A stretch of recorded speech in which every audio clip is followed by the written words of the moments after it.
પોરબંદરથી રાજકોટ તરફ જતા national highway અને દ્વારકા પોરબંદર સોમનાથવાળા નેશનલ હાઈવે પર અનેક જગ્યાએ ડિવાઈડરો તોડીને નાના વાહનોની અવરજવર માટે ખાંચા બનાવી નાખવામાં આવ્યા છે અને તેના કારણે અનેક નાના મોટા અકસ્માત સર્જાઈ રહ્યા છે.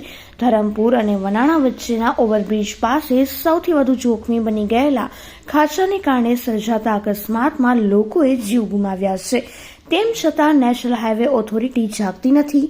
અહીંયાથી ટોલનાકું તદ્દન નજીક છે અને હાઈવે ઓથોરિટીના અધિકારીઓ સહિત કર્મચારીઓ આ રોડ ઉપરથી નીકળે છે અને તેમની નજર સામે આ પરિસ્થિતિ હોવા છતાં આ ખાડા કાન કરી રહ્યા છે.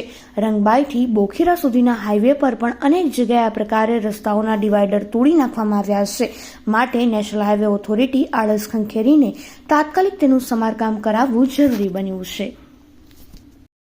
પોરબંદરથી રાજકોટના નેશનલ હાઈવે ઉપર વનાણા નજીક ઓવરબ્રિજની નીચે અહીંયા જે વચ્ચે ડિવાઈડર તોડી નાખવામાં આવ્યા ત્યાંથી વાહન ચાલકો રોંગ સાઈડમાં જાય છે અને તેના કારણે અનેક અકસ્માતો સર્જાયા છે.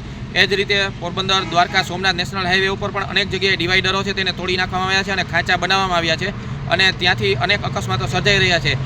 તગડો ટોલ ટેક્સ વસૂલતી હાઈવે ઓથોરિટીએ આ મુદ્દે તપાસ હાથ ધરવી જોઈએ અને જ્યાં ક્યાંય પણ આ પ્રકારે ડિવાઈડર તૂટેલા હોય તેનું તાત્કાલિક સમારકામ હાથ ધરવું જોઈએ. પોરબંદર રાજકાલ જિજ્ઞેશ પોપટ.